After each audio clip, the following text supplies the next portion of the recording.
یہ جس چیز کا نام مغربی تہذیب ہے، جس کو آپ ماڈرن لائف اسٹائل کہتے ہو، یہ جو فیشن اور اسکولوں اور کالجوں یونیورسٹیوں میں بازاروں میں جو آج کل پروان چڑھ رہا ہے، جو ٹی وی کے ذریعے جس کو گھر گھر پہنچایا جا رہا ہے، ہر شخص کو شیدائی بن رہا ہے.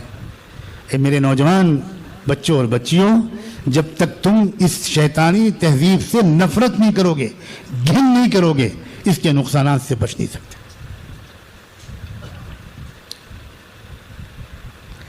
کراہیت پیدا ہونی چاہیے، گھن آنی چاہیے. بے پردگی والی زندگی سے، بے حیائی والی زندگی سے، میل اور فیمیل کی مکسنگ والی زندگی سے شدید نفرت ہونی چاہیے. آپ اپنے بچے کو اسکول میں داخل کرتے وقت یہ سوچئے کہ میرے بچے کا اس اسکول میں جانے کے بعد کیا حشر ہوگا، اس کے اخلاق کا، اس کے کردار کا، اس کے جذبات کا، اس کی جوانی کا کیا حال ہوگا. باقی چیزیں بعد میں سوچئے، پہلے اس کو سوچئے.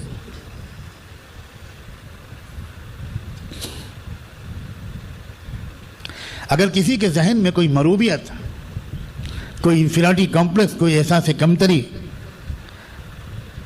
اس ماڈرن، سو کالڈ ماڈرن، اس جدید مغربی اوریاں، ننگے، بیہودہ، بے شرم اس طرز زندگی کے بارے میں اگر کسی کے ذہن میں کوئی نرم گوشہ ہے تو اللہ کے واسطے اس نرم گوشے کو نکالو. بغض ہونا چاہیے، بغض، شدید نفرت ہونی چاہیے. میں نے شروع میں آیت اسی نیت سے پڑھی تھی، فَمَن يَكْفُرْ بِالطَّاغُوتِ وَيُؤْمِن بِاللَّهِ، کہ اللہ پر ایمان سے بھی پہلے شیطانی جو تعلیمات ہیں اس کا انکار کرنا، اس سے نفرت کرنا ضروری ہے. پہلے نفی ہے، پھر اس بات ہے. پہلے لا الہ ہے، پھر الا اللہ ہے. ہمیں دل سے تکذیب کرنی ہے، نفرت کرنی ہے، جھٹلانا ہے، گمراہ سمجھنا ہے اس پورے کلچر کو، اس تہذیب کو، اس پورے طرز زندگی کو جو آج کل چھایا ہوا ہے. اور یہ غلطی نہیں کرنی کہ ہم پہلے تباہ ہو جائیں، برباد ہو جائیں، پھر کہیں جائیں اپنی اصلاح کے لیے. پہلے ہمارے بچے تباہ و برباد ہو جائیں، پھر ہم ڈھونڈتے پھریں کہ ان بچوں کو اب کون ٹھیک کرے گا. خدا کے واسطے اپنے بچوں کو پہلے دن سے بچائیے. ایک بہت واقف کار ماں باپ بنیے، ایک ہوشیار، ایک بیدار ماں باپ بنیے. اپنے بچوں کے دل و دماغ کے اندر اسلام کی سربلندی کی تمنا دل میں بچپن میں داخل کر دیجیے. ایک حدیث بھی پڑھی تھی میں نے شروع میں کہ ایمان کا مزہ وہی چکھے گا جو اللہ کو اپنا رب بنا کر خوش ہوگا، رب مان کر خوش ہوگا، اور اسلام کو اپنا دین مان کر خوش ہوگا. یہی وہ بات ہے جس کو میں کہنا چاہتا ہوں. پیار کرو اللہ کے بندو محمد الرسول اللہ کی لائی ہوئی تہذیب سے، محبت کرو، اس پر جان نشاور کرو، اس سے عشق کرو، اس کو گلے سے لگاؤ.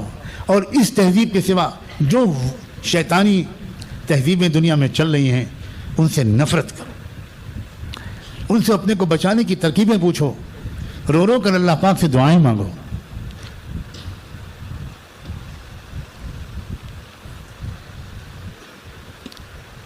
اسلام اور ایمان ایک ایسا پودا ہے جو ہر زمین میں نہیں پیدا ہوتا. اس کو خاص قسم کی زمین چاہیے، کھاد پانی چاہیے، ماہر مالی کی نگرانی چاہیے، کیڑے مار دواؤں کا چھڑکاؤ چاہیے. ورنہ ہم نے اپنے آپ کو ماحول کے حوالے کر دیا، اپنے بچوں کو ماحول کے حوالے کر دیا، نہ ان کے ایمان کو غذا دی، نہ ان کے علم کو خوراک دی، نہ انہیں واقف کرایا.